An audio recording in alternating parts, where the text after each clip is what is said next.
সংস্কার না হলেও দেশে আগের অবস্থায় ফেরার শঙ্কা। নির্বাচনী রোডম্যাপ কমাতে পারে রাজনৈতিক অনৈক্য, বলছেন বিশ্লেষকরা।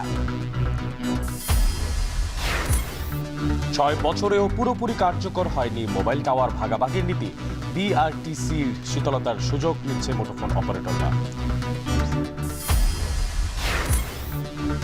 আগের চেয়ে দ্বিগুণ পণ্য নিয়ে চট্টগ্রাম বন্দরে আসছে পাকিস্তানি জাহাজ। পরিবহন খরচ কমায় ইতিবাচক প্রভাব পড়ার আশা।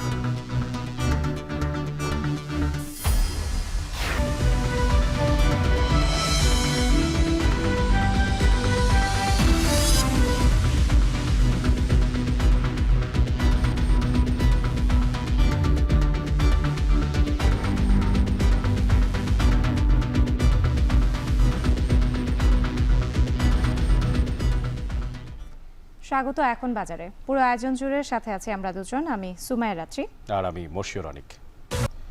৫ আগস্ট গণঅভ্যুত্থানের পর সংস্কার এবং নির্বাচন, এই দুই প্রশ্নে দুই মেরুতে ছাত্র জনতা ও বিভিন্ন রাজনৈতিক দল। রাজনৈতিক দলগুলোর মধ্যেও রয়েছে মতভেদ। দেশের অন্যতম প্রধান দল বিএনপি চাচ্ছে প্রয়োজনীয় বা ন্যূনতম সংস্কার করে দ্রুত নির্বাচন, তারপর হবে সংস্কার। আর জামায়াত নির্বাচন দাবি করলেও ভোটের আগে গুরুত্বপূর্ণ সংস্কারেই মনোযোগ দিতে চায় তারা। এই একই দাবি আবার জানাচ্ছে তরুণ ছাত্রনেতা ও একাধিক রাজনৈতিক দলও। আর বিশ্লেষকরা বলছেন সুনির্দিষ্ট রোডম্যাপে মতভেদ কমবে, তবে সংস্কার না হলে আগের পরিস্থিতিতে ফিরে যেতে পারে দেশ। আরও জানাচ্ছেন জাওয়াদ মাহমুদ। দিকে নির্বাচন অনুষ্ঠান হয়তো সম্ভব হবে। 16 ডিসেম্বর বিজয় দিবসে অন্তর্বর্তী সরকারের প্রধান উপদেষ্টা জাতির উদ্দেশ্যে ভাষণে ত্রয়োদশ জাতীয় সংসদ নির্বাচনের সম্ভাব্য সময় ঘোষণার পরেই রাজনৈতিক অঙ্গনে আলোচনা শুরু হয় নির্বাচনের দিনক্ষণ ও প্রতিশ্রুত সংস্কার নিয়ে। সংস্কারের যে আকাঙ্ক্ষা সেটি বাস্তবায়নে প্রতিটি কমিশনই আমাদের জন্য গুরুত্বপূর্ণ। নির্বাচনের সম্ভাব্য সময় জানা গেলেও দেশের অন্যতম বড় রাজনৈতিক দল বিএনপি সুনির্দিষ্ট রোডম্যাপের যে দাবি জানিয়ে আসছিল তা আরও জোরালো হয় বৃহস্পতিবার দলের মহাসচিবের সংবাদ সম্মেলনে। বিএনপির চেয়ারপারসনের রাজনৈতিক কার্যালয়ে সংবাদ সম্মেলনে মির্জা ফখরুল জানান তার দল আশা করেছিল আরও যৌক্তিক সময়ে নির্বাচনের সময় জানানো হবে, কিন্তু এ নিয়ে অস্পষ্টতার কারণে হতাশা প্রকাশ করেছেন বিএনপির মহাসচিব। প্রফেসর ডক্টর মোহাম্মদ ইউনূসের ভাষণে নির্বাচন সংক্রান্ত বক্তব্য একেবারেই অস্পষ্ট। আমরা যেটা আশা করেছিলাম যে চিফ অ্যাডভাইজার সুনির্দিষ্ট একটা সময়ের মধ্যে একটা রোড ম্যাপ দিয়ে দেবেন, সেটা তিনি দেননি। এটা আপনারা আমাদেরকে কিছুটা হতাশ করেছে। আর বিএনপির সাবেক জোটসঙ্গী জামায়াত বলছে জুলাই বিপ্লবে স্বৈরাচারমুক্ত দেশ পেলেও নির্বাচন ও সংস্কার প্রশ্নে অভ্যুত্থানের আকাঙ্ক্ষার প্রতিফলন হচ্ছে না। এই বিষয়ে তাদের সুস্পষ্ট বক্তব্য, নির্বাচন অনুষ্ঠানে তাড়াহুড়ো সেই একই পরিস্থিতির পুনরাবৃত্তি হতে পারে। অতীতের মতো গতানুগতিক আরেকটা নির্বাচন যদি হয় মৌলিক কিছু সংস্কার ছাড়া, তাহলে নির্বাচনের গুণগত পরিবর্তন হবে না, দেশ শাসনেও কোনো গুণগত পরিবর্তন হবে না। জামাত কতিপয় বিষয়ে মৌলিক সংস্কার চায় এবং সংস্কার পরেই নির্বাচন চায়। নির্বাচন ইস্যুতে বিএনপির সাথে দ্বিমত দেখা গেল জুলাই অভ্যুত্থানে ভূমিকা পালন করা তরুণ ছাত্রনেতাদের কণ্ঠেও। বৈষম্য বিরোধী ছাত্র আন্দোলনের আহ্বায়ক হাসনাত আবদুল্লাহকে নির্বাচনের আগে সংবিধান ও প্রাতিষ্ঠানিক সংস্কারেই জোর দিতে দেখা গেল। বিএনপি যেটি চাচ্ছে নির্বাচন পরবর্তী সময়ে যে সংস্কার একটি দীর্ঘমেয়াদী প্রক্রিয়া, নির্বাচন পরবর্তী সময়ে এই সংস্কার প্রক্রিয়াটিকে টেনে নিয়ে যেতে আমরা চাচ্ছি যে আগে সংস্কার হয়ে যাক, তারপর হচ্ছে নির্বাচনটি হোক। দীর্ঘদিন রাজপথে ফ্যাসিবাদ বিরোধী দলগুলোর একাধিক নেতার কণ্ঠেও শোনা গেল সুষ্ঠু নির্বাচনের জন্য নির্বাচন পূর্ব আমূল সংস্কারে জোর দিতে। নির্বাচনের জন্য একটা নির্বাচন কমিশন অলরেডি গঠিত হয়েছে, তার অনেক পাওয়ার আছে। ওইখানে আরও কী করা দরকার সেই কাজটা করতে হবে তাদের। আমাদের তো একটা পুলিশ বাহিনী লাগবে, সেটা একটা সংস্কার করা দরকার, কারণ ওইটা তো একটা খারাপ অবস্থার মধ্যে আমরা আছি, আমরা জানি। আমাদের জনপ্রশাসন, সেইটাও কতগুলো সংস্কারের কাজে লাগবে। তা প্রধানত এই কাজগুলো যদি করতে পারি, আর তো একটা নির্দলীয় সরকার তো আছেই। সংস্কার করে নির্বাচন করলে জিনিসটা ভালো হবে, আর যদি না হয় পূর্বের অবস্থা বাংলাদেশ ফিরে যেতে পারে। এই জন্য আমরা চাই প্রত্যেকটা সেক্টরে সংস্কার আগে। নির্বাচন ও সংস্কার নিয়ে রাজনৈতিক দলগুলোর যে মতভেদ, সেখানে দ্রুত সংস্কার শেষে সুনির্দিষ্ট রোডম্যাপ দিলে এর অবসান হবে বলে মত রাজনৈতিক বিশ্লেষকের। পাশাপাশি সংবিধান, পুলিশ, প্রশাসন, বিচার বিভাগ ও নির্বাচন ব্যবস্থা সংস্কার না করে নির্বাচন আয়োজন করলে দেশে আবারও ফ্যাসিবাদের পুনর্জন্ম হতে পারে। এখন হচ্ছে কি, যেহেতু রোডম্যাপ নাই সেহেতু খুব অস্পষ্টতা দেখা দিয়েছে, আনসার্টিনিটি দেখা দিয়েছে, ওইটা দূর হবে। জনগণও কিন্তু আশঙ্কা করছে যে সংস্কার না করে যদি ইলেকশন হয় এবং সবাই মনে করি বিএনপি জিতবে, তখন আমরা আবার আগের সেই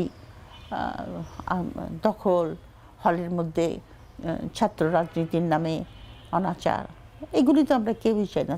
প্রত্যাশিত সংস্কার ও দ্রুত নির্বাচনের মাধ্যমেই দেশ গণতান্ত্রিক ধারায় ফিরে আসবে বলে মত রাজনীতিবিদদের।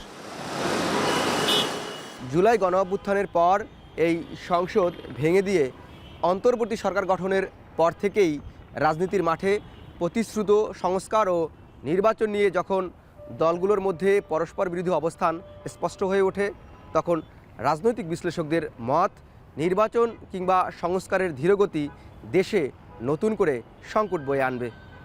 জাওয়াদ মাহমুদ, এখন, ঢাকা। মোবাইল টাওয়ার শেয়ারিং নীতিমালা গত ৬ বছরেও পুরোপুরি কার্যকর হয়নি। মোট টাওয়ারের মাত্র ৪৫% গিয়েছে শেয়ারিংয়ের আওতায়। অপারেটররা বলছে ফাইবার অপটিকের মাধ্যমে অধিকাংশ টাওয়ার সংযোগ না থাকায় শেয়ারিংয়ের আওতায় যেতে তাদের অনীহা। বিশেষজ্ঞরা বলছেন নীতিমালা বাস্তবায়নে বিআরটিসির নেই নির্দিষ্ট কোনো সময়, এতেই সুযোগ নিচ্ছে মুঠোফোন অপারেটররা। বিস্তারিত জানাচ্ছেন নাজমুস সাকিব। মোবাইল অপারেটর সেবায় আরও গতি আনতে টাওয়ার শেয়ারিং নীতিমালা করে সরকার। লক্ষ্য ছিল জমির ব্যবহার ও অপারেটরগুলোর খরচ কমানো এবং সেবার মান বৃদ্ধি। এর জন্য ২০১৮ সালের ১ নভেম্বর ই.কো, সামিট, কীর্তনখোলা এবং ফ্রন্টিয়ার নামে ৪ প্রতিষ্ঠানকে লাইসেন্স দেয় বিটিআরসি। কিন্তু গত ৬ বছরেও প্রায় ৫৫% টাওয়ার যায়নি শেয়ারিংয়ের আওতায়।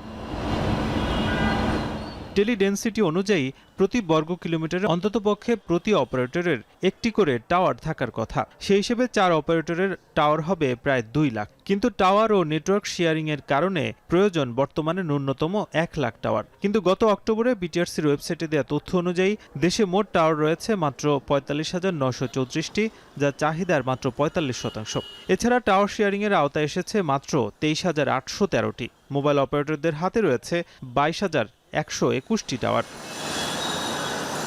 প্রতিষ্ঠানগুলোর এসব টাওয়ার সংখ্যা পর্যবেক্ষণে দেখা যায় জিপির অধীনে ১২,৫০০, রবির ২,০০০, বাংলালিংকের ৪,০০০ এবং টেলিটকের রয়েছে ৩,০০০টি টাওয়ার।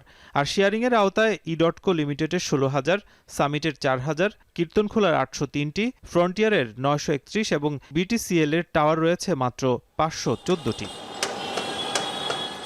সব টাওয়ার ফাইবার অপটিকে কানেক্টেড না হওয়ায় 5G সহ ভবিষ্যৎ প্রযুক্তির ক্ষেত্রে বাধা হতে পারে বলে মনে করেন গ্রামীণফোন। প্রতিষ্ঠানটি বলছে, যদিও বড় অংশ টাওয়ার কোম্পানিগুলোর অধীনে দেয়া হয়েছে, তবে মোবাইল অপারেটররা টাওয়ার করতে চাইলে তাদেরও সে সুযোগ রাখা উচিত।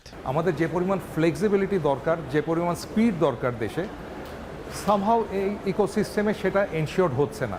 তা আমরা ভবিষ্যতে যখন আমরা আরও অনেক বেশি ডাটা ভলিউম নিয়ে কথা বলবো, প্রত্যেকটা সাইটে আমাদের ফাইবার কানেক্টিভিটি নিয়ে কথা বলবো, সেই ক্ষেত্রেই যতটা ওপেন করা যায়, যতটা ফ্লেক্সিবিলিটি এনশিওর করা যায়, আমার মনে হয় অপারেটরদের জন্য ভালো হবে এবং আলটিমেটলি দেশের কাস্টমাররা সবচেয়ে বেশি বেনিফিটেড হবে।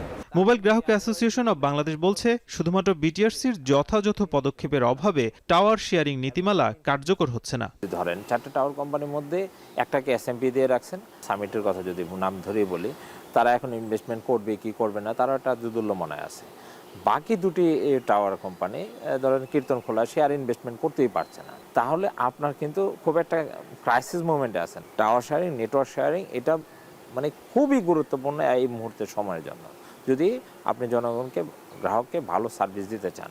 খাত বিশেষজ্ঞরা বলছেন, মোবাইল অপারেটর ও টাওয়ার কোম্পানিগুলোর সঙ্গে একটা নির্দিষ্ট টাইমলাইন বিটিআরসির তরফ থেকে না দেয়ায় টাওয়ার শেয়ারিংয়ের নীতিমালা বাস্তবায়ন হচ্ছে না।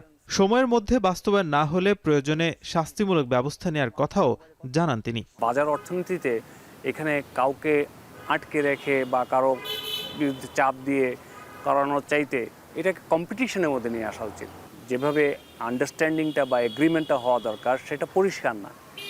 পরিষ্কার না থাকার কারণে কেউ 30% ভাড়া চাচ্ছে, কেউ ইনভেস্টমেন্ট চাচ্ছে।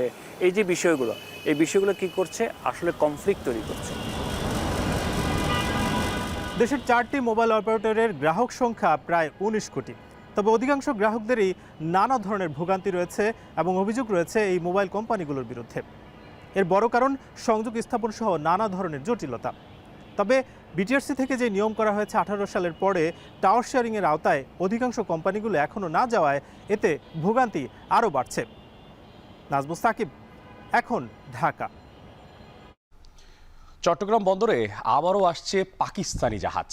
শুক্রবার বিকেলে এমভি ইউয়ান জিয়াংফা ঝাং জাহাজটি গেলবারের তুলনায় দ্বিগুণের বেশি অর্থাৎ 825টি কন্টেইনার নিয়ে বন্দরের জেরিতে ফেরার কথা। মূলত পোশাক শিল্পের কাঁচামাল, ভোগ্যপণ্য, চুনাপাথর, রাসায়নিক ও খনিজ পদার্থ নিয়ে আসছে কন্টেইনারে এই জাহাজটি।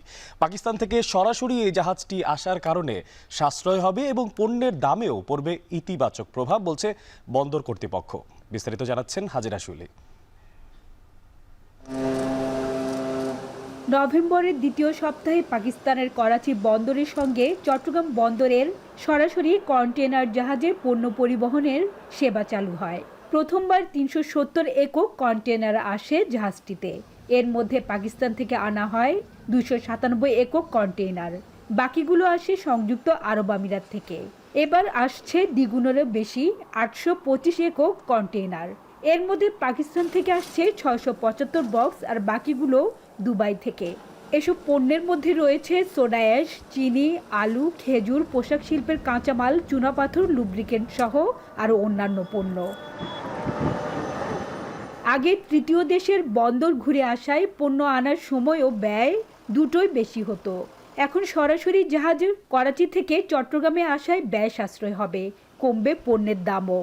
পণ্যের চাহিদা বাড়লে আগামীতে জাহাজের সংখ্যা বাড়বে বলে মনে করে বন্দর কর্তৃপক্ষ। সরাসরি আসার কারণে আমরা আমাদের আমদানিকারকরা খুবই দ্রুত তাদের পণ্য পাচ্ছে, জাহাজের ওয়েটিং টাইম কমে যাচ্ছে কিংবা জাহাজ ভাড়া কমে যাচ্ছে। সব মিলিয়ে এটা আলটিমেটলি এই সমস্ত পণ্যের দামের উপরে প্রভাব পড়বে। পণ্যের দাম কম মূল্যে গ্রাহকরা পণ্য পাবে। বাংলাদেশে আমদানিকারকরা যদি পাকিস্তান থেকে সরাসরি কার্গো আনতে চায় তাহলে ডিমান্ড অনুযায়ী জাহাজ প্লেস হবে। প্রথমবার পাকিস্তান থেকে চট্টগ্রাম বন্দরে সরাসরি জাহাজ আসার খবরে দেশজুড়ে আলোচনার সৃষ্টি হয়। সামাজিক যোগাযোগ মাধ্যম সহ আন্তর্জাতিক সংবাদ মাধ্যমেও বেশ ফলাও করে খবর প্রচার হয়। এমনকি পাকিস্তান থেকে জাহাজে অস্ত্র আনা হয়েছে বলেও গুজব ছড়ানো হয় সোশ্যাল মিডিয়ায়। যদিও কাস্টমস কর্তৃপক্ষ নিশ্চিত করে জানিয়েছে পণ্য স্ক্যানিং ও বিভিন্ন প্রক্রিয়া শেষেই তা খালাসের অনুমতি পায়। পাকিস্তান থেকে না, সকল জাহাজের ক্ষেত্রে পণ্য যখন আসে আইজিএম সাবমিট হয়, বিল অফ মেন্টেন্যান্স সাবমিট হয়, যেগুলি আমাদের সিলেকশনের মধ্যে থাকে সেগুলি আমরা এক্সামিন করি, তারপরে স্ক্যান হয়, নানান ধরনের মেজারমেন্ট আমাদের আছে, তারপরে পণ্যগুলি খালাস। এবং গতবার যেটা এসেছিল তখন তো বন্দর মানে পোর্ট অথরিটি সহ আমাদের প্রতিনিধি সহ সেইটা ভিজিট করা হয়েছে, তারপরে পণ্যগুলি খালাস করা হয়েছে। কন্টেইনার নামিয়ে ফিরতি পথে চট্টগ্রাম বন্দর থেকে 1200 একক কন্টেইনার নিয়ে জাহাজটি ইন্দোনেশিয়ার বেলোয়ান, মালয়েশিয়ার পোর্ট কেলাং ও ভারতের মুদ্রা বন্দর হয়ে আমিরাতের জেবেল আলী বন্দরে পৌঁছাবে। জাহাজটি 38 থেকে 42 দিন পরে একবার আমিরাত থেকে করাচি হয়ে চট্টগ্রাম বন্দরে ভিড়ছে। হাজিরা শিউলি, এখন চট্টগ্রাম। প্রধান উপদেষ্টা ডক্টর মোহাম্মদ ইউনুস বলেছেন, বাংলাদেশের প্রায় 25 লাখের বেশি তরুণ প্রতি বছর শ্রম বাজারে প্রবেশ করছে। তাদের তরুণ উদ্যোক্তা হিসেবে গড়ে তুলতে কাজ করছে অন্তর্বর্তী সরকার। মিশরের কায়রোতে D8 সম্মেলনের একটি বিশেষ অধিবেশনে এসব কথা বলেন তিনি। প্রযুক্তি বর্তমান শ্রম বাজারে চ্যালেঞ্জ এবং সাফল্য দুটিই বয়ে আনছে বলে মন্তব্য করেন doctor Yunus. Every year, around 2.5 million young people enter the labor market in Bangladesh. In a private sector-driven economy, as we endeavor to get them fit for the market or encourage them to emerge as agile entrepreneurs, we see how emergence of technology is posing challenges and opportunities like never before. But the manufacturing and service economy of tomorrow is fast transforming, largely riding on artificial intelligence, machine learning, data-driven tools and applications. Now that using AI is here, let us think if we can leapfrog and catch up with the disruptions and to the advantage of our entrepreneurial boys and girls and take it to social direction. কেরানীগঞ্জে bank ডাকাতির চেষ্টা করতে গিয়ে আটক 3 জনের 2 জনের বয়স 16 বছরের নিচে, আরেকজনের 22। এই তিনজনই খেলনা পিস্তল নিয়ে কেরানীগঞ্জের রূপালী ব্যাংক শাখার 10 জন কর্মকর্তা কর্মচারী ও 6 গ্রাহককে জিম্মি করে বলে জানিয়েছে পুলিশ। তাদের ধারণা, সিনেমা দেখে এমন অ্যাডভেঞ্চার করার চেষ্টা করেছিল এই কিশোর তরুণরা। এর আগে প্রায় 3.5 ঘন্টা পর জিম্মিদের মুক্ত করে যৌথ বাহিনী। একই সঙ্গে খেলনা পিস্তল নিয়ে ডাকাতি করা 18 লাখ টাকা তাদের কাছ থেকে উদ্ধার করা হয় বলে জানিয়েছে পুলিশ। বিস্তারিত থাকছে প্রতিবেদনে। বৃহস্পতিবার বেলা 2টা হুট করেই কেরানীগঞ্জের রূপালী ব্যাংক জিঞ্জিরা শাখায় ডাকাতের হানা। চারদিকে ছড়িয়ে পড়ে ব্যাংকটির কর্মকর্তা কর্মচারী ও গ্রাহকদের অস্ত্রের মুখে জিম্মি করে ফেলেছে অস্ত্রধারীরা। মসজিদের মাইকেও ঘোষণা হয় ডাকাতির খবর। চারপাশ ঘিরে ব্যাংকটির প্রধান ফটকে তালা ঝুলিয়ে দেয় এলাকাবাসী।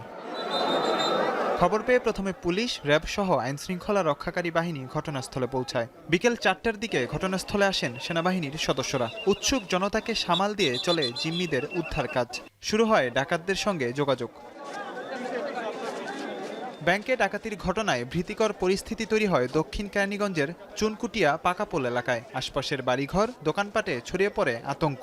স্থানীয়রা জানান, ডাকাতির সূত্রপাতের ঘটনা। কোনো রহস্য না হয়ে থাকলে এরকম ঘটনা সম্পূর্ণ পরিকল্পনাভাবে এরকম হয়েছে আমরা মনে করতেছি। এখানে একটা আবাসিক এলাকার মধ্যে এভাবে কিভাবে ডাকাতিটা হয়, এটাই সবচেয়ে দুঃখজনক বিষয়। কারো ক্ষয়ক্ষতি হয়েছে বা কোনো এত টাকা নিচে এরকম কোনো কিছু এরকম আমরা এখনো খবর পাইনি। আমরা যখন জানতে পারলাম থানার মারফতে যে আমাদের এরিয়ার ভিতরে ব্যাংক ডাকাতি হচ্ছে, তখন তাৎক্ষণিকভাবে আমাদের একটা পুলিশের গাড়ি আসলো। আসার লগে লগে আমরা এখানে এলাকার যারা লোকজন ছিলাম আমি তরিয়ে এলাম। আর পরে কেসিকেট আমাদের এক পুলিশ বাহিনী লাগাই দিল। অবস্থা বেগতিক দেখে আত্মসমর্পণের সিদ্ধান্ত নেয় ডাকাত সদস্যরা। প্রায় 3.5 ঘন্টার পর মুক্তি করা হয় জিম্মিদের, আর হেফাজতে নেওয়া হয় 3 ডাকাতকে। তাৎক্ষণিক প্রতিক্রিয়ায় এক র্যাব কর্মকর্তা জানান, জানমাল বা আর্থিক ক্ষতি ছাড়াই সফল হয়েছে অভিযান। 3টি দেশীয় অস্ত্র তারা আত্মসমর্পণ করে আমাদের কাছে হ্যান্ডওভার করে এবং তারা 3 জন ডাকাত, এদের বয়স কত হবে, 3 জন ডাকাত আত্মসমর্পণ করে। কোনো ধরনের কোনো ক্যাজুয়ালিটি, কোনো বল ভেঙেছিল, ভাঙতে পেরেছে না, বল ভাঙতে পারেনি। ব্যাংক কর্মকর্তা ও গ্রাহকরা জানান, ভয়ভীতি প্রদর্শনের পাশাপাশি অনিশ্চয়তার মধ্যে ছিলেন তারা। সিকিউরিটি গার্ডের আগে আঘাত করছে পিস্তল দিয়ে, তারপরে সবাই বলছে যে তোমরা আত্মসমর্পণ করো। পরে সবাই এখানে বসাই কেউ লড়াচড়া করবে না, করলে ক্ষতি হয়ে যাবে অনেক রকমের। পরে তো আমরা সব এক জায়গায় বসে রয়েছে, ওরা টাকা টোকা ব্যাগে ঢুকাইছে। এদিকে প্রায় 3.5 ঘন্টা অভিযানের পর পুলিশ জানায়, মাত্র 4টা খেলনা পিস্তল দিয়েই ব্যাংক ডাকাতির অ্যাডভেঞ্চারে যায় 2 কিশোর, যাদের বয়স 16 বছরের নিচে, সাথে আরেক 22 বছরের তরুণ। আমি তাদেরকে ইন্টারোগেশন করে এবং তাদের সাথে কথা বলে যতটুকু বুঝছি, তারা আসলে মাইনর এজের ছেলেরা। একজনের বয়স 22 বছর, ও একটু ম্যাচিউর, আর বাকি 2 জনের 16 বছর। তো ওদেরকে আসলে একদম অপরাধী একবারে ফাইনালি বলা ক্ষেত্রে আমাদের জায়গা থেকে। এমন ঘটনায় অন্য কেউ জড়িত আছে কিনা সে বিষয়টিও খতিয়ে দেখার কথা জানায় পুলিশ। আপনাদের কাছে মাঝার ইমন, এখন, ঢাকা। ঘন কুয়াশায় আবৃত ঢাকা টাঙ্গাইল যমুনা সেতু মহাসড়ক। দুর্ঘটনা এড়াতে ধীর গতিতে চলাচল করছে যানবাহন, আর এতে ভোগান্তি বাড়ছে চালকদের। এ নিয়ে আরও জানাতে টাঙ্গাইলের কালীহাতির সল্লা থেকে যুক্ত হচ্ছেন সহকর্মী কাউসার আহমেদ। কাউসার, আপনার থেকে জানতে চাই, যে কুয়াশার মধ্যে দুর্ঘটনা এড়ানোর জন্য কোন কোন পদক্ষেপগুলো গ্রহণ করা হয়েছে এবং দিনের কখন নাগাদ আসলে কুয়াশাটা একটু পরিষ্কার হচ্ছে, কি তথ্য আছে আপনার কাছে?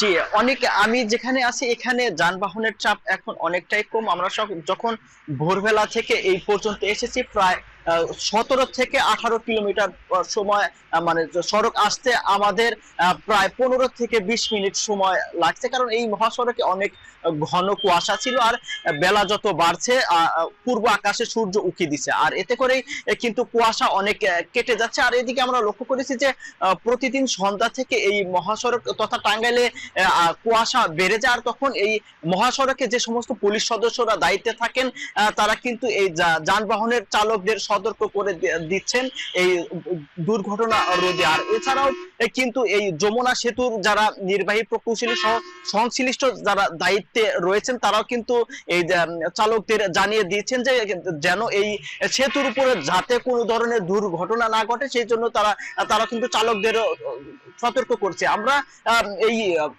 সেতুর যিনি নির্বাহী প্রকৌশলী রয়েছেন তিনি জানিয়েছেন যে এই 24 ঘন্টায় এই ঢাকা টাঙ্গাইল যমুনা সেতু মহাসড়কে প্রায় 18 থেকে 20,000 যানবাহন চলাচল করে। আর এইদিকে মহাসড়কের পাশের কয়েকজন ব্যবসায়ী ও পুলিশ জানিয়েছে যে মধ্যরাত থেকে আজ ভোর পর্যন্ত এই মহাসড়কে থেমে থেমে যানবাহন চলাচল করেছে। তবে এই বেলা বাড়ার সাথে সাথে যান চলাচল অনেকটাই স্বাভাবিক হয়েছে। আর আমরা এখানে লক্ষ্য করেছি যে এই মহাসড়কের গুরুত্বপূর্ণ পয়েন্টে কিন্তু গন্তব্যে যাওয়া মানুষ অর্থাৎ যাত্রীদের ভিড় লক্ষ্য করেছি। আর এছাড়াও যারা দিন মজুর রয়েছেন, নিম্ন আয়ের মানুষ যারা রয়েছেন তাদেরও কিন্তু এই শীতের কারণে কাজ করতে খুব কষ্ট হচ্ছে। আর তারা বলছেন যে তারা যে স্বাভাবিক কাজ করতে পারছেন না এই শীতের কারণে। আর এদিকে এই মহাসড়কে কিন্তু আমরা এখনো লক্ষ্য করছি যে অনেক যানবাহন এখনো হেডলাইট জ্বালিয়ে কেউ যাচ্ছেন উত্তরবঙ্গের দিকে, আবার উত্তরাঞ্চল থেকে অনেক যানবাহন হেডলাইট জ্বালিয়ে ঢাকার দিকে যাচ্ছে। তো এই ছিল অনেক আমার কাছ থেকে এই মহাসড়কের সবশেষ তথ্য। টাঙ্গাইল থেকে যুক্ত ছিলেন সহকর্মী কাউসার আহমেদ।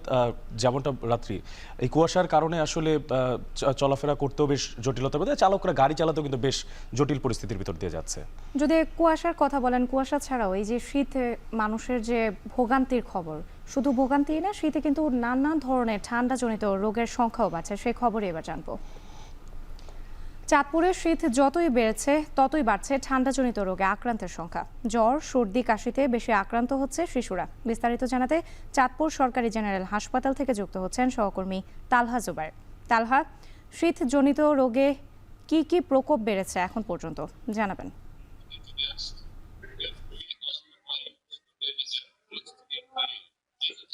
রাত্রি আসলে প্রকৃতিতে শীতের তীব্রতা কিন্তু বাড়ছে। আমরা দেখেছি শীত কিন্তু যখনই সূর্যের আলো স্তমিত যায় তখন তারপর থেকে কিন্তু শীতের তীব্রতা আরো বাড়তে থাকে এবং তার সাথে যোগ হয় উত্তরের হিমেল হাওয়া। তখন কিন্তু হাড় কাঁপানো শীতে বিশেষ করে চাঁদপুরের বিভিন্ন যে চরাঞ্চল রয়েছে এবং গ্রামাঞ্চলে কিন্তু এই শীতের অনুভূতি বেশি থাকে। এর প্রভাবে কিন্তু মানুষজন যারা রয়েছে তারা শীতজনিত নানান ধরনের রোগে কিন্তু আক্রান্ত হচ্ছে।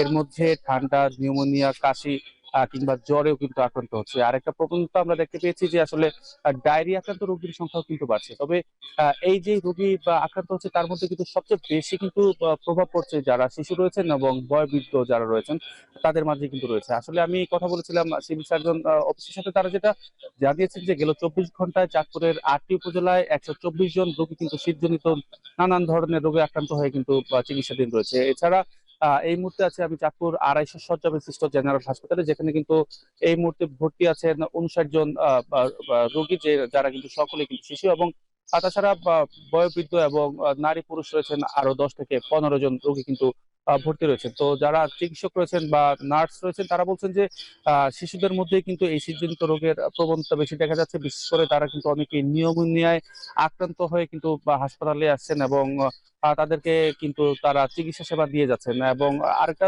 বিষয় কিন্তু বলছেন যে আসলে শীতের কারণে যখন হিমেল হাওয়া কিংবা ঠান্ডা, বিশেষ করে রাতের কুয়াশা পড়ে, সেই বিষয়টা থেকে আসলে বেঁচে থাকার জন্য কিন্তু তারা পরামর্শ দিচ্ছেন এবং বলছেন যে যারা বয়োবৃদ্ধ রয়েছেন এবং বয়স্ক নারী পুরুষ কিংবা ছোট বাচ্চা রয়েছে তাদেরকে যাতে উষ্ণ কাপড় দিয়ে আবৃত করা হয়, বিশেষ করে ঠান্ডা যাতে কোনোভাবেই তাদের শরীরে প্রবেশ করতে না পারে সেই বিষয়টা কিন্তু নিশ্চিত করার জন্য তারা কিন্তু যারা হাসপাতালে ভর্তি শিশুদের কিংবা রোগীদের সাথে যারা আসে তাদেরকে কিন্তু তারা পরামর্শ দিয়ে দিয়েছেন এবং একই সাথে অতিরিক্ত ঠান্ডা পানি ব্যবহার করা থেকেও কিন্তু তারা বিরত থাকার জন্য বলছেন।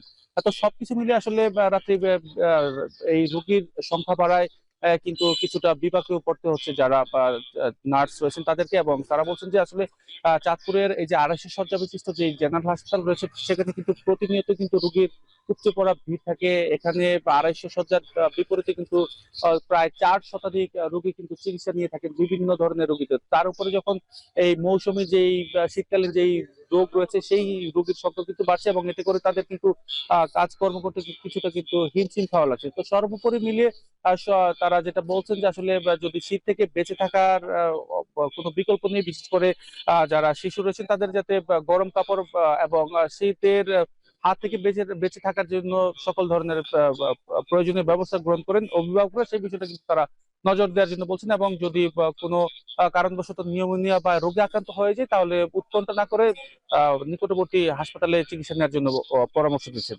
তো রাত্রি এই ছিল আমার চাঁদপুর থেকে সবশেষ। চাঁদপুরে বেড়েছে ঠান্ডাজনিত রোগীর সংখ্যা, সেখান থেকে যুক্ত ছিলেন সহকর্মী তালহা জুবায়ের। দর্শক, ব্রাহ্মণবাড়িয়ায় পরিবেশ আইনকে বৃদ্ধাঙ্গুলি দেখিয়ে বছরের পর বছর চলছে বহু অবৈধ ইটভাটা। চলতি মৌসুমে সেসব ভাটায় চলছে ইট পোড়ানোর প্রস্তুতি। তবে পরিবেশ বিধ্বংসী এই কার্যক্রম বন্ধে কার্যকর কোনো উদ্যোগ নেই সংশ্লিষ্ট দপ্তরগুলোর। এছাড়া ছাড়পত্র যেসব ইটভাটায় আছে সেই সব ভাটাগুলোতেও নিম্নমানের কয়লা পোড়ানোর কারণে বাড়ছে বায়ু দূষণ। এ বিষয়ে একটা প্রতিবেদন আছে, দেখে নেব সেটি। কোনোটি বিদ্যালয়ের পাশে, আবার কোনোটি লোকালয়ে। আইনের এমন ব্যত্যয় ঘটিয়ে ব্রাহ্মণবাড়িয়ায় দীর্ঘ সময় ধরে ব্যবসা পরিচালনা করছে ইটভাটাগুলো। এছাড়া ইট তৈরির জন্য মাটি কাটা হচ্ছে ফসলি জমি থেকে, নষ্ট হচ্ছে জমির উর্বরতা। অধিকাংশ ইটভাটারই নেই পরিবেশ অধিদপ্তরের ছাড়পত্র। হাওর নদী দখলের পাশাপাশি জনবসতিপূর্ণ এলাকায় ইটভাটা গড়ে তোলার কারণে ঝুঁকির মুখে জনস্বাস্থ্য। লোকালয়, শিক্ষা প্রতিষ্ঠান ও কৃষিজমির পাশে গড়ে ওঠা ইটভাটার কালো ধোঁয়ায় বাড়ছে বায়ু দূষণ। প্রতিবছর অক্টোবর থেকে জুন মাস পর্যন্ত ইট ব্যবসার মৌসুম। এই সময়ে বৈধ ভাটার পাশাপাশি অবৈধ ভাটাগুলোতেও চলছে ইট তৈরি ও পোড়ানোর প্রস্তুতি। এমন অবস্থায় পরিবেশ বিপর্যয় ঠেকাতে ব্লক ইটের ব্যবহার বাড়ানো এবং অবৈধ ভাটা বন্ধে প্রশাসনের কঠোর হওয়ার দাবি নদী ও প্রকৃতি সুরক্ষা সংগঠনের। যে পরিমাণ জরিমানা হচ্ছে, এ দিয়ে কিন্তু আমাদের পরিবেশের যে ক্ষতিটা হচ্ছে তা কিন্তু আমরা পুষিয়ে দিতে পারছি না, এবং আমাদের এখন সিদ্ধান্ত নিতে হবে যেভাবে রাজনৈতিক মহলের বা রাজনৈতিক প্রভাব খাটিয়ে যে ইটভাটাগুলো পরিচালিত হয়েছে অবৈধভাবে, সেগুলো যেন বন্ধ করে দেওয়া হয়। এদিকে অবৈধ ইটভাটা যেন আর চালু না হয় সে বিষয়ে ব্যবস্থা নেওয়ার আশ্বাস পরিবেশ অধিদপ্তর ও জেলা প্রশাসনের। প্রত্যেকটা জেলায় ইটভাটা, অবৈধ ইটভাটা ভাঙার জন্য লুবেট, ভেকু, এক্সকেভেটর প্রোভাইড করা হবে। 6 কোটি টাকার একটা প্রজেক্ট। প্রত্যেকটা ইটভাটাকে চিঠি অলরেডি দিয়ে দিয়েছি যে আপনারা অবৈধ ইটভাটা চালাবেন না। আইনগতভাবে যদি তারা আমাদের ক্রাইটেরিয়া ফিল আপ করে নিতে পারে, ওকে। যদি এর মধ্যে কোনো ডেফিসিট থাকে সেটা আমরা একবার নোটিশ দিব আর কি, দিয়ে যদি ইয়ে হয় তাহলে আমরা তারা যদি ফিল আপ করতে পারে নো প্রবলেম। কিন্তু অবৈধ যেগুলো আছে তার বিরুদ্ধে একদম আমাদের কড়া নির্দেশনা আছে যে এইগুলোকে বিনষ্ট করতে হবে। পরিবেশ অধিদপ্তরের তথ্য মতে ব্রাহ্মণবাড়িয়ায় মোট 177টি ইটভাটা রয়েছে, যার মধ্যে 107টিরই বৈধতা নেই। আজিজুল সঞ্চয়, এখন ব্রাহ্মণবাড়িয়া। জামালপুরের ঐতিহ্যবাহী কাঁসা শিল্প এখন বিলুপ্তির পথে। কালের বিবর্তন, কাঁচামালের মূল্যের বৃদ্ধি ও দক্ষ শ্রমিকের অভাবে হারাতে বসেছে শত বছরের এই শিল্প। অথচ একসময় বিশ্বজোড়া খ্যাতি ছিল এই শিল্পের। জুয়েল রানার প্রতিবেদন।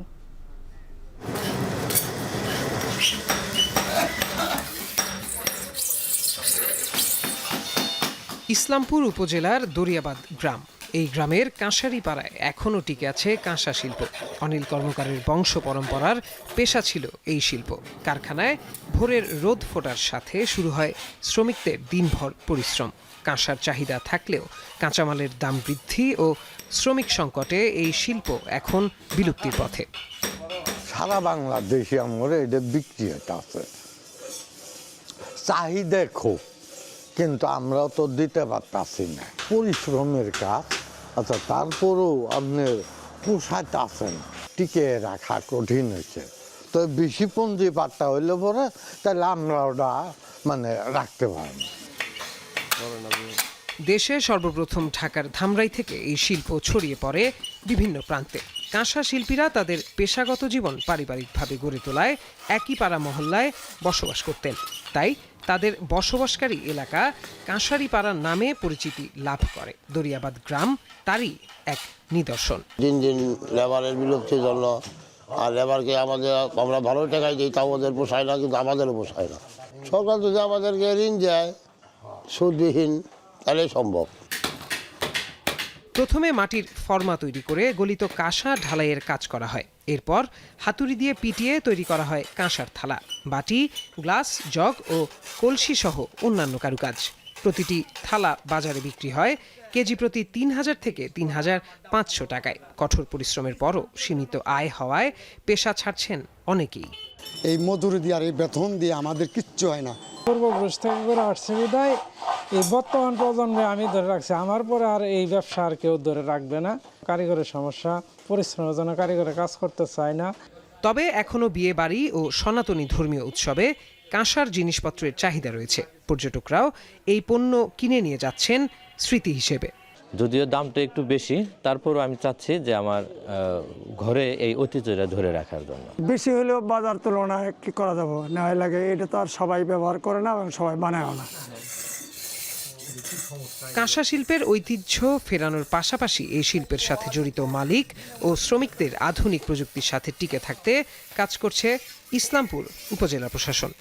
আদিকাল থেকে যারা এই ব্যবসার সাথে জড়িত তারা মার্কেটিংটা ঠিক সেভাবে করে উঠতে পারছে না। উদ্যোক্তাদেরকে উদ্বুদ্ধ করছি যে আপনাদের যদি ঋণ সহায়তা লাগে, আর্থিক সহায়তা লাগে, তাহলে আমরা উপজেলা প্রশাসনের পক্ষ থেকে সবসময় আপনাদের পাশে থাকার চেষ্টা করব।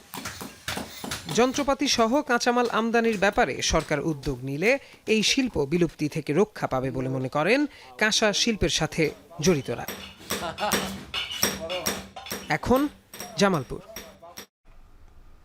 কুমিল্লার পাঁচথবির মন্তের মুড়া, যেখান থেকে ১৩০০ বছরের পুরনো বৌদ্ধ ও হিন্দু সংস্কৃতির নানা নিদর্শনের প্রমাণ পেয়েছে প্রত্নতত্ত্ব বিভাগ।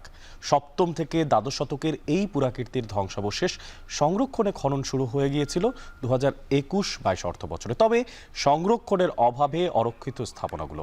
মাসুদ আলমের প্রতিবেদনে বিস্তারিত। গোমতীর তীরবর্তী পাঁচতবির ইটাল্লার খেলার মাঠটি এই ইতিহাসের অন্যতম নিদর্শন মন্তের মুড়া, স্থানীয়দের কাছে যা মহন্ত রাজার বাড়ি নামে পরিচিত। প্রত্নতত্ত্ববিদদের ধারণা সপ্তম থেকে দ্বাদশ শতকের এই মুড়া কোনো বৌদ্ধ বিহারের ধ্বংসাবশেষ, যেখানে শালবন বিহারের মতো বৌদ্ধ ও হিন্দু সংস্কৃতির নিদর্শনে রয়েছে। প্রবেশ পথে রয়েছে ৪ পিলার বিশিষ্ট হলরুম, এরপরে মূল মন্দিরের পথ, যেখানে রয়েছে ৩টি ভিন্ন সময়ের মন্দির। রথশৈলীর আদলে গড়া প্রাচীর, দেয়ালে রয়েছে জ্যামিতিক নকশার অলঙ্করণ। খননে মিলেছে ব্রোঞ্জের বুদ্ধ মূর্তি, নরম পাথরের তৈরি দুর্গা মূর্তির কলম, পোড়ামাটির অলঙ্কৃত ইট, তেলের প্রদীপ সহ নানা প্রত্নবস্তু। ২০২১-২২ অর্থ বছরে প্রায় ১৩০০ বছরের পুরনো পুরাকীর্তি খনন ও সংরক্ষণের উদ্যোগ নেয় জেলা প্রত্নতত্ত্ব বিভাগ, যা শেষ না করেই ফেলে রাখা হয়েছে অরক্ষিত অবস্থায়। আইয়া ১৫-২০ দিন কাজ করে, আবার ২-৩ মাস বন্ধ থাকে। কাজের কোনো অগ্রগতি আমরা দেখতেছি না। আসলে এটা কি মন্দির, এটা কি অন্য কোনো পারপাস ব্যবহার হয়েছে, সেটা তো সম্পূর্ণ কাজ শেষ না হলে আপনি বলতে পারবেন না। তো সেই জন্য আমার মনে হয় যে এটা খুবই যৌক্তিক যে আমরা যেই জায়গাগুলিতেই খনন করব সেই জায়গায় যেন এটা যদি মেরিট থাকে যে সাইটটা সংরক্ষণ করা দরকার, আর্কিওলজিক্যাল ইম্পর্টেন্স আছে, তাহলে এটার একটা মাস্টার প্ল্যান করা উচিত। লালমাই ময়নামতি থেকে পাঁচতবির মন্তের মুড়ার গুরুত্ব কোনো অংশে কম নয় বলছেন প্রত্নতত্ত্ববিদরা। তাই শিগগিরই খনন শেষে জায়গাটি দর্শনার্থীদের জন্য উন্মুক্ত করা হবে বলে জানান সংশ্লিষ্টরা। আমরা চেষ্টা করব যে এটাকে কাজগুলো সমাপ্ত করে এটাকে একটা যদি সীমানা প্রাচীরও দেওয়া যায় এবং আশপাশের লোকজন যেন ক্ষুদ্র অর্থনীতির সঙ্গে এটার সাথে সম্পৃক্ত হয়, যেন তাদের নিজেদের সম্পৃক্ততা থাকে। মন্তের মুড়া ছাড়াও পাঁচতবিতে রয়েছে বৈষ্ণবমুড়া, বসন্তমুড়া, চণ্ডীমুড়া ও শিলমুড়া নামে আরও 4টি পুরাকীর্তির ধ্বংসাবশেষ। সেগুলো খনন ও সংরক্ষণে চলছে গবেষণা। মন্তের মুড়ার এই পুরাকীর্তি প্রমাণ করে কেবল পাঁচতবি নয়, কুমিল্লা ও চট্টগ্রামের সমতল ভূমি এবং পাহাড়ি এলাকায় ওই সময়ের অনেক প্রত্নস্থান টিকে থাকার সম্ভাবনা এখনও প্রবল।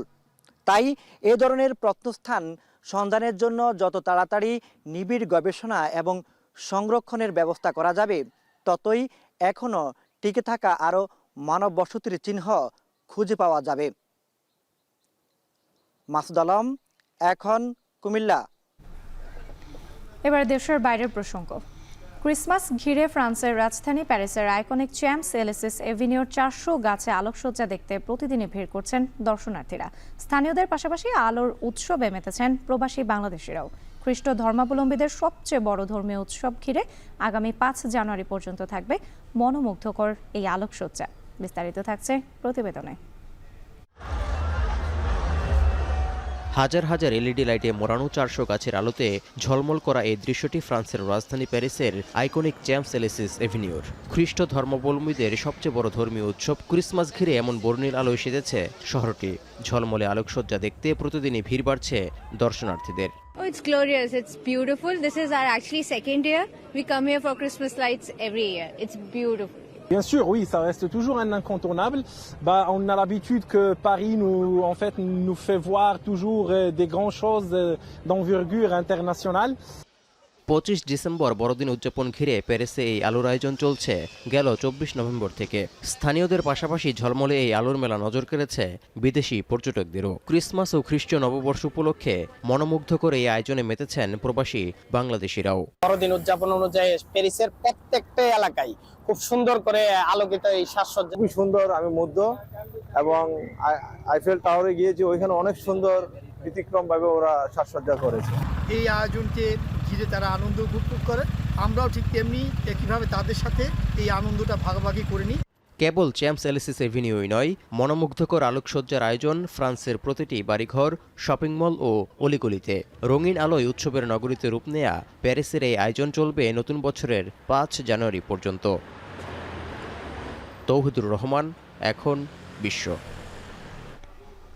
ক্রিসমাস বা বড়দিন ঘিরে বর্ণিল আলোকসজ্জায় ছেয়েছে রোম ও ভ্যাটিকান সিটি সহ পুরো ইতালি। বড়দিনের কয়েকদিন বাকি থাকলেও এখন থেকেই ভিড় বাড়ছে দর্শনার্থীদের। বিক্রি বাড়ায় চাঙা উৎসব কেন্দ্রিক ব্যবসা বাণিজ্য। এতে মোটা অঙ্কের লাভের প্রত্যাশা প্রবাসী বাংলাদেশি ব্যবসায়ীদের।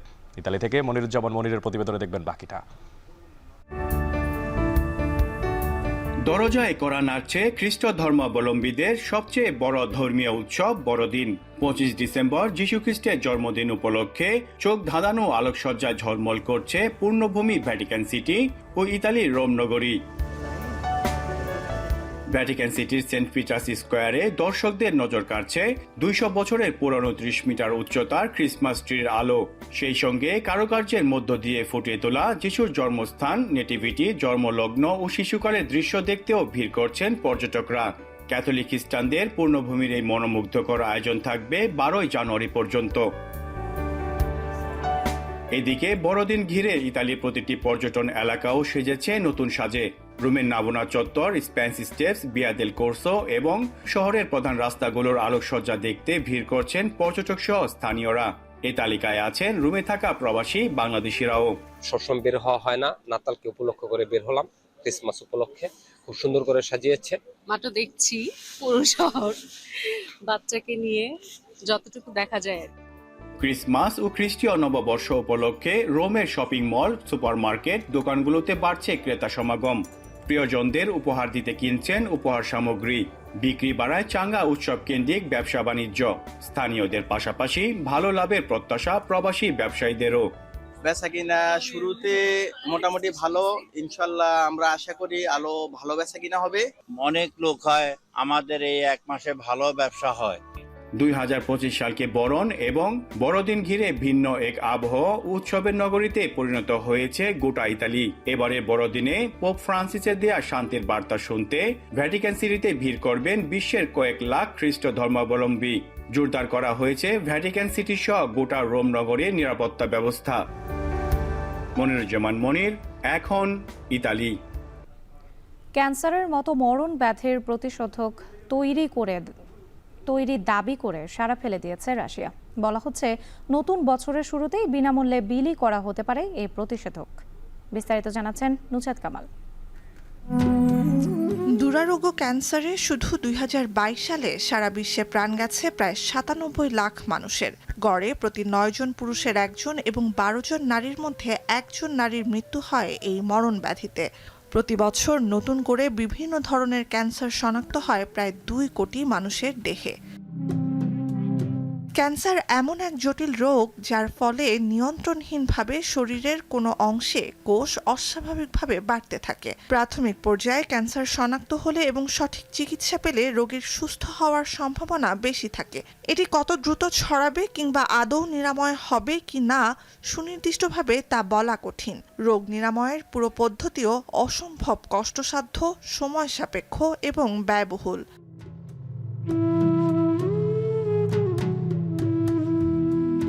সব মিলিয়ে ক্যান্সার মানেই এক আতঙ্ক।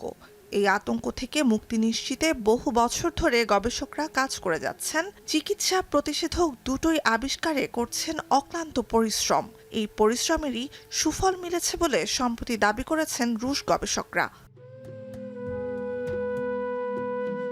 রাশিয়ার বার্তা সংস্থা টাস বলছে, ক্যান্সারের বিরুদ্ধে নতুন mRNA প্রতিষেধক আবিষ্কার করেছে দেশটির রেডিওলজি মেডিকেল রিসার্চ সেন্টার। বেশ কয়েকটি গবেষণা কেন্দ্রের সঙ্গে সমন্বিত গবেষণার ফল এই সাফল্য। রাশিয়ার স্বাস্থ্য মন্ত্রণালয় জানিয়েছে 2025 সালের শুরুতেই জনসাধারণের জন্য এটি বাজারে ছাড়া হবে, তাও বিনামূল্যে। প্রতিষেধকের প্রিক্লিনিক্যাল ট্রায়ালে দেখা গেছে সম্ভাব্য ক্যান্সার কোষ ও টিউমারকে বাড়তে দেয় না এটি, যা সত্য হলে এটি হবে চলতি শতকের সবচেয়ে প্রতীক্ষিত আবিষ্কার। এর আগে ক্যান্সারের টিকা ও নতুন প্রজন্মের ওষুধ আবিষ্কারের পথে বড় ধরনের অগ্রগতির দাবি করেছিলেন রুশ president Vladimir Putin. Nuzhat Kamal, এখন বিশ্ব। শেষ করছি এখন বাজার, তার আগে শিরোনামগুলো আরও একবার। সংস্কার না হলেও দেশে আগের অবস্থায় ফেরার শঙ্কা। নির্বাচনী রোডম্যাপ কমাতে পারে রাজনৈতিক অনৈক্য, বলছেন বিশ্লেষকরা। 6 বছরেও পুরোপুরি কার্যকর হয়নি মোবাইল টাওয়ার ভাগাভাগির নীতি। বিটিআরসির শিথিলতার সুযোগ নিচ্ছে মুঠোফোন অপারেটররা। আগের চেয়ে দ্বিগুণ পণ্য নিয়ে চট্টগ্রাম বন্দরে আসছে পাকিস্তানি জাহাজ, পরিবহন খরচ কমায় ইতিবাচক প্রভাব পড়ার আশা।